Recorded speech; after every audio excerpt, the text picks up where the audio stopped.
오늘 우리가 함께 보고자 하는 말씀은 마르코복음 1장 5절부터 보겠는데요. 그때 온 유다 지방과 예루살렘에 사는 모든 사람이 그에게 와서 죄를 고백하며 요르단 강에서 세례를 받았다. 이렇게 되어 있습니다. 여러분들 집에서 나름대로 독서하시고 묵상하시고 다 이렇게 해보셨죠? 자, 오늘 말씀 아주 짧은 것 같지만은 깊은 뜻이 있습니다. 우선 이 복음을 들으면서 여러분들 어떤 의문이 나지 않습니까? 그런 거 뭐 질문하고 싶은 그런 마음이 일어나고 있지 않아요 혹시? 한번 봅시다. 의문이 나는가 안 나는가. 저는 이 복음을 보면서 이런 생각이 들었어요. 거기 4절에 보면은 우리가 기록되어 있는 대로 세례자 요한이 광야에 나타나 회개하고 세례를 받아라. 그러면 죄를 용서받을 것이다 하고 선포하였다. 그러니까 세례자 요한이 광야에 나타나서 말씀을 선포했는데 그 선포한 내용은 보면 아주 간단하게 적혀져 있습니다. 여기 회개하고 세례를 받아라. 그러면 죄를 용서받을 것이다. 이렇게 말씀을 선포했는데 놀랍게도 이 말을 듣고 요한에게 온 사람들은 한두 사람이 아니었습니다. 그렇죠? 어디에 사는 사람들이 얼마만큼 요한에게 왔는가? 오늘 우리가 묵상하고자 하는 말씀이죠. 그때 온 유다 지방과 예루살렘에 사는 모든 사람들이 그에게 와서, 그 당시에 뭐 이런 마이크도 있는 것도 아니었고 텔레비를 통해서 이렇게 방영한 것도 아니었고 그냥 광야에 가서, 광야에 뭐 사람도 얼마 없었을 텐데 거기서 외쳤는데 그 말을 듣고 온 유다 지방, 예루살렘에 사는 모든 사람들, 이게 가능한 일입니까? 이게 가능하지가 않죠. 그렇죠? 그러니까 우리가 그냥 읽으면 이거 재미가 없어요. 복음을 그냥 읽고 지나가면은 그런가 보다. 그러나 어떻게 이런 일이 가능할까? 아니면은 마르코는 이 말을 통해서 무엇을 얘기하려고 하는가? 우리가 그것을 알아야 그랬구나. 어떤 감탄이 우리 안에서 일어나는 거 아니겠어요? 그에게 오다, 이 말은 히라보로 엑세르코마에 이래요. 이 말은 나가다 이런 뜻이에요. 나가다, 나오다. 근데 요 엑스라는 요 말은 언제 어디가 또 다른 데서 쓰는가? 여러분들 그런 거 기억나시죠? 에집트에서 노예살이하던 이스라엘 백성들이 거기에서 어떻게 됐습니까? 나갔죠. 그렇죠? 에집트에서 탈출했죠. 에집트에서의 탈출하는 이 사건을 가리켜서 우리는 뭐라 그럽니까? 엑소도스라 그러죠. 그렇죠? 출애굽, 엑소도스, 그때 같은 어원이죠. 온 유다 지방의 사람들과 예루살렘에 사는 모든 사람들이 지금 탈출하는 거죠? 나오는 거죠? 어디에서? 자기들이 지금 살고 있는 그 영역에서, 삶의 터전에서 나오는 거예요. 어디로? 광야로. 그 이야기는 에집트에서 노예살이하고 있던 이스라엘 백성들이 거기에서 모세의 인도를 받아가지고 어디로 나왔습니까? 광야로 나왔죠. 그렇죠? 똑같은 그런 의미가 있어요. 이스라엘 백성들이 에집트에서 나온 것도 광야요. 지금 여기에서 온 유다 지방과 예루살렘에 사는 모든 사람들이 나온 것도 바로 나와서 만난 것이 뭐예요? 광야. 일종의 출애굽이죠. 그렇죠? 그런 엑소더스. 놀랍지 않아요? 이 광야를 거친다는 것은 하느님의 계획이었습니다. 하느님이 계획하신 거예요. 이스라엘 백성들이 에집트에서 광야를 거치고 이렇게 거치셔서 약속의 땅, 그 가나안 이곳에 이르기까지 성서학자들에 의하면은 지름길로 가면 해안을 따라서 지름길로 가면은 3일이면 된대요. 그런데 하느님은 지름길로 인도하지 않으시고 광야를 거쳐서 가도록 이스라엘 백성들을 이끄셨어요. 그러면 이 광야를 거쳐서 여기까지 가는데 얼마나 걸리는가? 성서학자들의 얘기를 보면 6개월이면 도착한대요. 반년이면 도착하는데, 근데 정작 이네들이 걸리는 기간은 얼마였습니까? 40년이 걸렸어요. 반년이면 도착할 거리를 어떻게 해서 40년이 걸렸는가? 그건 하느님이 계획한 것이 아니었어요. 하느님은 반년 정도만 광야를 거치면서 오면은 하느님의 백성으로서, 즉 가나안 땅에 들어가는 하느님의 백성으로서 그런 자격을 갖출 수 있다라고 생각하신 것은 하느님의 계획이셨습니다. 근데 어떻게 해서 반년이 40년으로 늘어났는가? 그건 하느님이 원하신 것이 아니었습니다. 여러분들이 출애굽을 보면은 어떤 사건이 벌어지는가? 에집트에서 이렇게 걸어가지고 50일 동안 걸어서 와서 만나는 곳이 뭐예요? 시나이 산이죠? 시나이 산까지 오는데 50일 동안을 걸렸다고 그래요. 그리고 시나이 산에서부터 이제 하느님으로부터 여러 가지 법을 십계명도 받고 정말 하느님 백성으로서 갖춰야 할 여러 가지를 갖추게 되는 거죠. 시나이 산에서 십계명도 받고 여러 가지 받게 되는데, 그럼 여기에서 바로 들어가기 직전까지 가나안 땅에 바로 들어가기 직전, 바란 광야라고 그러는데 바로 들어가기 직전에 무슨 일이 있었습니까? 들어가기 직전에 모세가 사람들을 보내서 가나안 땅에 어떤 사람들이 있는 것을 가서 알아보아라. 그리고 정탐꾼을 보냈죠. 그래서 그네들이 40일 동안을 가나안 땅에 들어가서 정탐을 하고 돌아왔죠.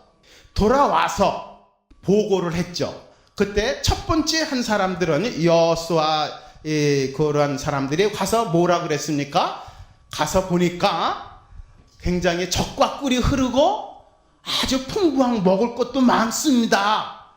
그렇게 보고를 했죠.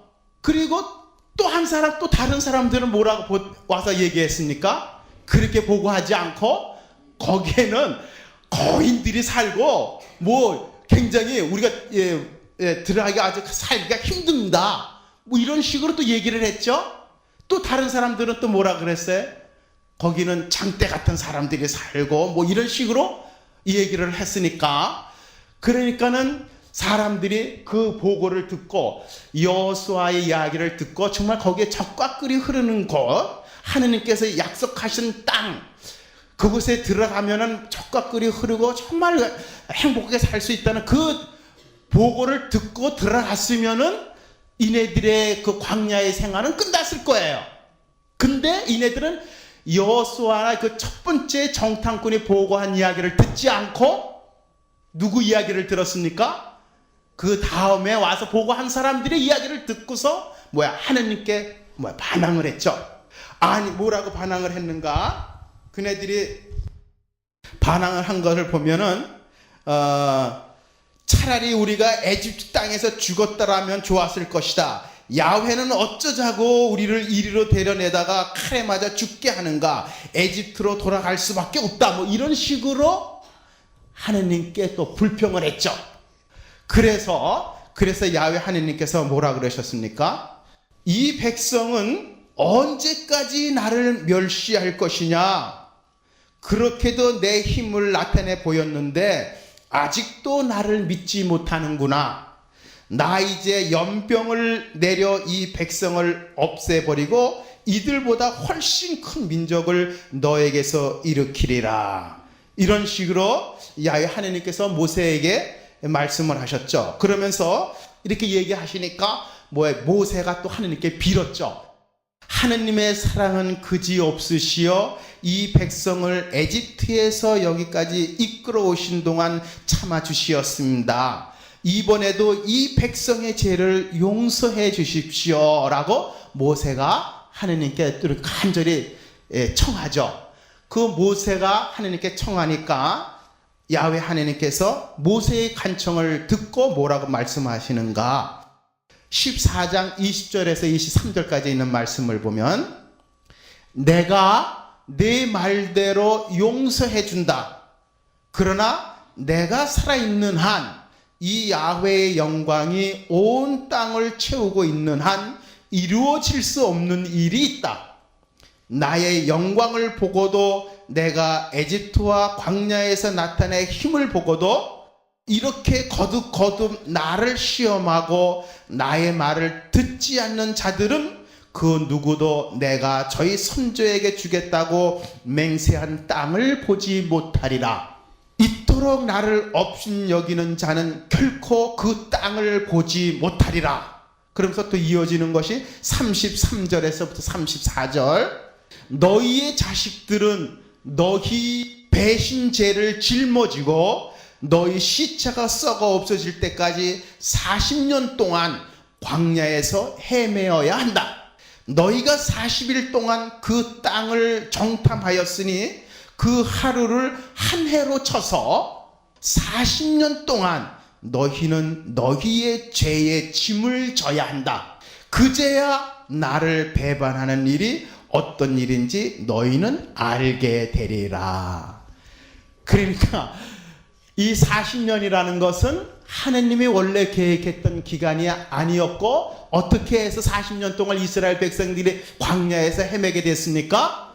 야훼 하느님께 끊임없이 불평하고 야훼 하느님을 믿고 따르지 않았기 때문에 그 결과로 이네들은 40년 동안을 다시 거의 문턱에 와가지고 파란 광야 거의 들어가는 그 약속의 땅에 와가지고 들어가지 못하고 40년 동안을 또다시 광야에서 헤매는 이러한 고통을 겪어야 했습니다. 우리도 하느님을 만나기 위해서 우리가 신앙생활을 이렇게 하면서 신앙생활을 시작을 했지만은 정말 하느님 나라 안에 들어가기까지 그 하느님 나라라는 것은 우리가 꼭 죽어서 가는 나라가 아니라 이 지상에서 하느님을 만나기까지에는 얼마나 많은 기간이 걸리는지 몰라요. 그 기간이 어떤 분은 단축될 수도 있겠고 또 어떤 분은 30년이 걸릴 수도 있겠고 40년이 걸릴 수도 있겠고 계속 방황하면서 생활할 수도 있겠죠. 그렇죠. 우리들의 신앙생활을 보면은 하느님 밖에서 맨날 이런 생활을 하면서 생활해온 우리들의 그 기간이 사람에 따라서 다 다를 겁니다. 하느님이 우리를 이끌어주지 않으셨단 말인가 그러면은 그동안 아니에요. 하느님은 제가 지난번에 얘기했어요. 이니시아티브를 쥐고 계신 분, 늘 우리를 시작하신 분이기 때문에 또한 그분의 시작이요 마침이시기 때문에 완성회로 이끌어가고 계시는 분이 바로 예수 그리스도이셨어요. 우리가 그분을 잘 따라가지 않기 때문에 계속 헤매는 거죠. 그분을 따라가면은 그분 안에서 우리들이 완성이 단축될 텐데 그분을 따라가지 않고 우리가 자꾸만 불평불만만 하고 자꾸만 이스라엘 백성들이 과거의 것에 연연하고 과거의 것에만 자꾸 그리워하고 그러하듯이 우리도 하느님을 믿는다고 나왔지만은 자꾸만 세속적인 어떤 이런 과거 거에 얽매이고 이러다 보니까 우리가 하느님을 만나는 그 기간이 참 자꾸만 멀어지고 있는지도 모릅니다. 이 세상은 바로 하나의 광야이다.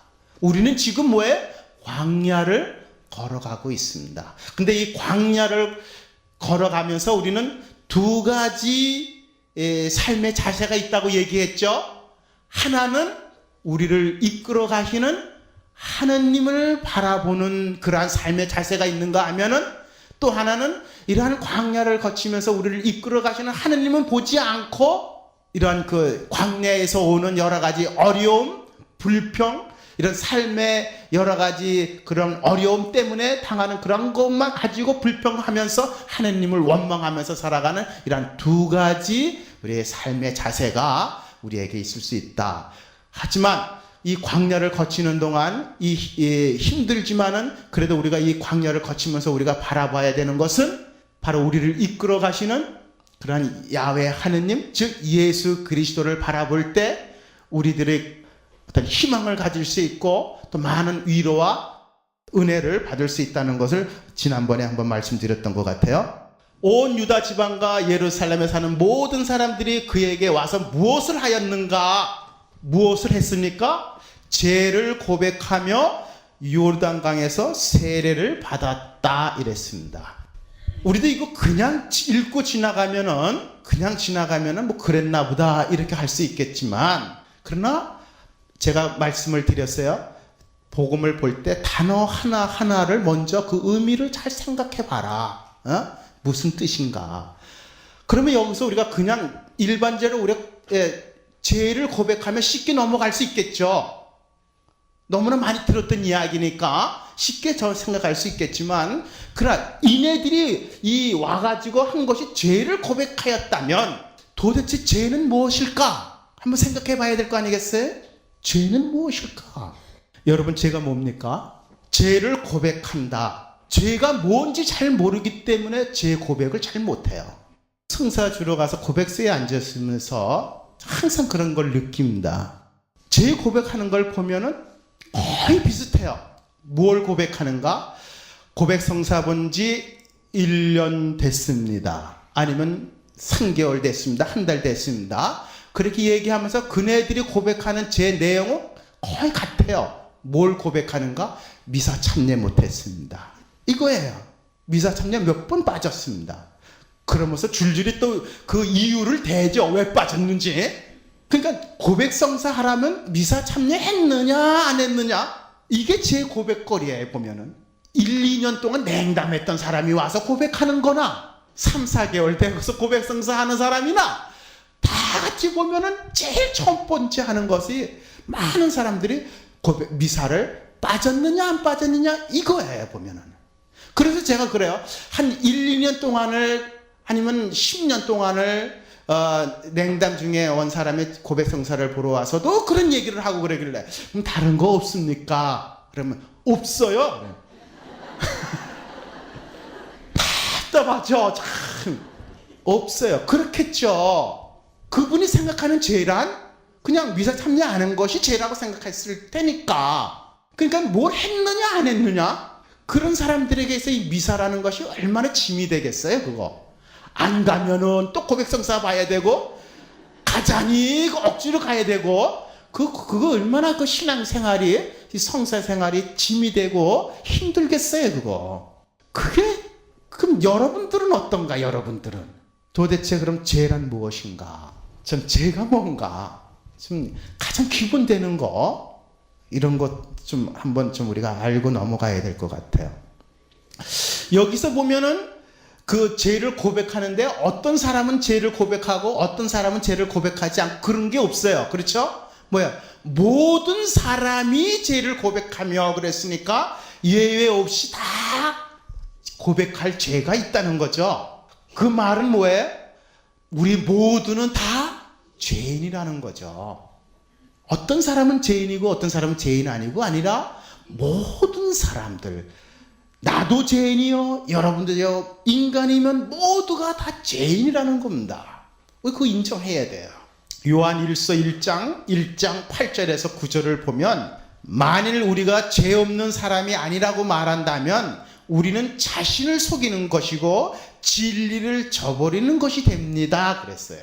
요한 1서 1장 8절에서 9절. 만일 우리가 죄 없는 사람이 아니라고 말한다면 우리는 자신을 속이는 것이고 진리를 저버리는 것이 됩니다. 로마서 3장 23절에 보면, 모든 사람이 죄를 지었기 때문에 하느님이 주셨던 본래의 영광스러운 모습을 잃어버렸습니다. 그랬습니다.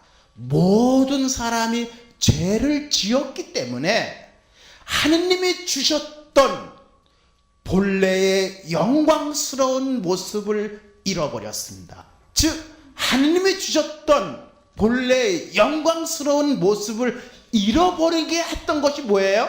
바로 죄입니다. 오늘 우리 마음 안에 여러 가지 그런 불평이 나고 참 생활이 어렵고 이렇게 하는 것은 바로 뭐예요? 하느님이 주셨던 본래 하느님 주셨던 영광스러운 모습을 잃어버린 죄인의 모습이기 때문에 그렇습니다. 더 나아가서 로마서 3장 10절에서 18절은 올바른 사람은 없다. 아주 딱 까놓고 얘기를 해요. 여기에 보면은 올바른 사람은 없다. 단 한 사람도 없다. 깨닫는 사람도 하느님을 찾는 사람도 없다. 모두가 삐뚤어져 쓸모없게 되었다. 선한 일을 하는 사람은 없다. 단 한 사람도 없다. 그들의 목구멍은 열린 무덤이며 그들의 혀는 거짓을 말하고 입술에는 독사의 독이 흐르니 그들의 입은 저주와 독설로 가득하다. 그들의 발은 피 흘리는 일에 날새며 간데마다 파기와 비참을 남긴다.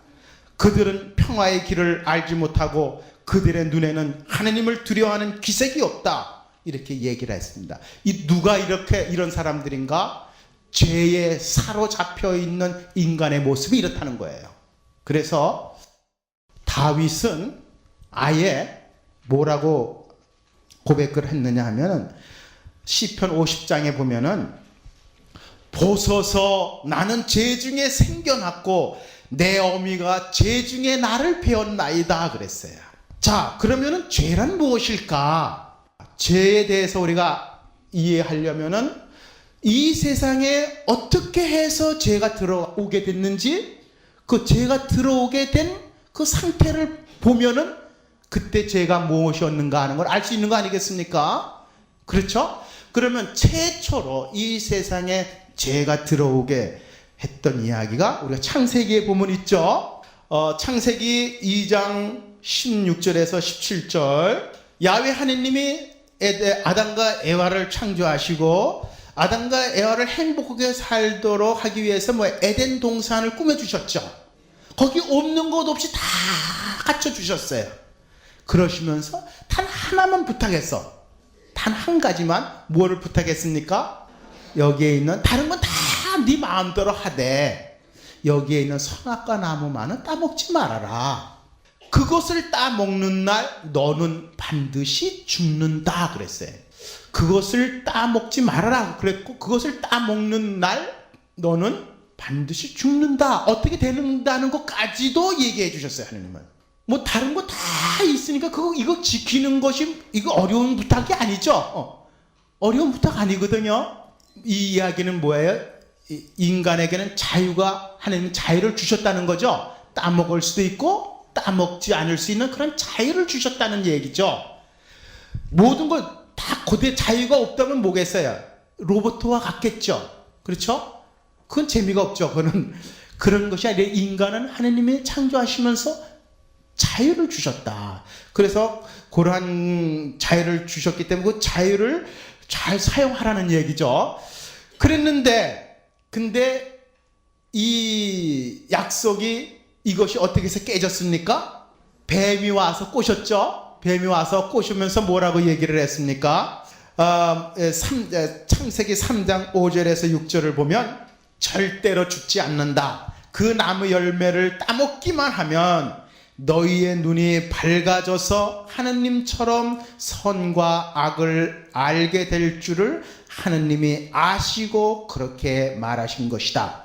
여자가 그 나무를 쳐다보니 과연 먹음직하고 보기에 탐스러울 뿐더러 사람을 영리하게 해줄 것 같아서 그 열매를 따먹고 같이 사는 남편에게도 따주었다. 따먹지 말라는데 따먹었습니다. 이것은 뭘 했다는 거예요?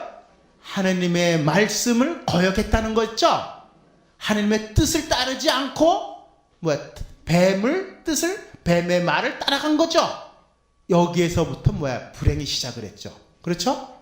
자, 그러니까 여기에서 원죄의 이야기를 전해주는 내용을 보면은 아주 단순했습니다. 따먹지 말라는 하나님의 뜻을 거부한 거죠. 그러니까 이건 뭐야? 불순종한 거죠. 하나님의 말씀에 따르지 않은 불순종한 겁니다. 그러한 것에서부터 이제 이 세상에 그 대가로 뭐가 왔습니까? 에덴 동산에서 쫓겨나게 됐고, 죽음이 왔고, 고통이 왔고, 그 결과로 인해서 아담과 에와는 뭐야? 서로 책임 전가하는 그런 일이 벌어지기 시작하지 않았습니까? 왜 따먹느냐 그랬더니 뱀이 따먹으라 그랬고, 너는 왜 따먹으라 그랬더니 에와가 또 따먹으라 그랬고, 뭐야? 서로 책임 전가하는 불미스러운 일들이 벌어지기 시작을 하죠. 거기서부터 이런 많은 불행한 일이 시작이 되죠. 죄를 전해주는 이러한 성서 이야기는 여기 이런 이야기가 또 한 군데 우리가 참고할 만한 것이 바벨탑 사건입니다. 창세기 11장 1절에서부터 8절까지 있는 말씀. 바벨탑 사건은 뭐예요? 이네들이 한 일은, 이네들도 뭐야? 하느님까지 높아지려고 막 이렇게 쌓아 올라가는 거죠? 그런 일을 보면서 하느님이 뭐라 그러셨어요? 이 사람들은 그냥 놔두면 안 되겠구나. 그러면서 흩어지게 만들어야 되겠다. 그래서 흩어지지 않으셨습니까? 그러니까는 이 사건 속에서 우리가 무엇을 알아야 되는가, 즉 죄라는 것이 무엇인가 하는 것을 이렇게 유출해 본다면은 죄란 뭐야? 하느님의 뜻을 거부하는 거예요. 하느님의 뜻에 불순종하는 겁니다.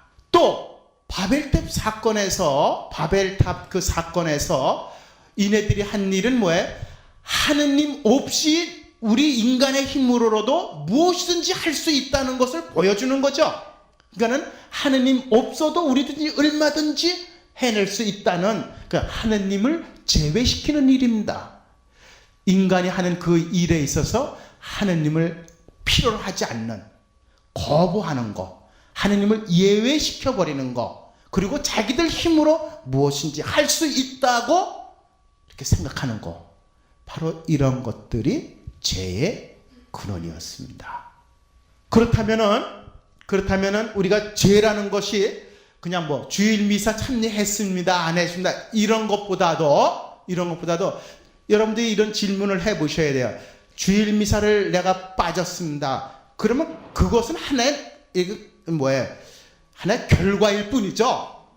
주일 미사 빠졌으면 왜 빠졌는가, 그 근원을 물어가야 돼요. 하느님은 주일 미사 빠졌고 안 빠졌고 그거 가지고 우리를 보시는 것이 아니라, 주일 미사 빠졌으면 내가 왜 주일 미사를 빠졌는가, 그 원인이 뭔가를 생각해 봐야 되겠죠. 그러면 또 여러 가지 게 있겠죠. 그러면 그 다음에 또 그 원인, 또 왜 내가 그렇게 했을까, 이렇게 자꾸만 물어 들어가 보면은 내가 그러한 일을 할 수밖에 없었던 근원적인 어떤 그 뿌리가, 원인을 찾을 수 있을 거예요. 그렇습니까? 안 그렇습니까? 내가 기도를 안 했습니다. 아침 전에 신공을 못 바쳤습니다. 뭐 바빠서도 못할 수도 있겠고, 아니면은 바빠서 못했는데 못했던 거 가지고 누가 탓하겠어요. 그러나 그 근원적인 걸 자꾸 칼모서 불어 들어가 보면 거기에는 뭐야? 근원적으로 내가 하느님께 대한 믿음이 없었을 거예요. 어쩌면은 하느님께 대한 사랑이 없었을 거예요. 그런 거 아니겠어요? 내가 좋으면 기도 안 하겠습니까? 그렇죠? 내가 정말 하느님께 감사드리는 마음이 있다면 주일 미사 참여 빠지겠습니까? 근원적으로 물어 들어가 보면은 전부 뭐예요? 나와 하느님과의 관계에서 어떤 상태인가를 찾아볼 수가 있겠죠. 단순히 하느님과 나와의 관계를 덮어두고 단순히 외적으로 주일 미사 했느냐 안 했느냐, 신공을 바쳤느냐 안 바쳤느냐, 남을 미워했느냐 안 미워했느냐, 이거는 그냥 겉으로 드러나는 것일 뿐이에요.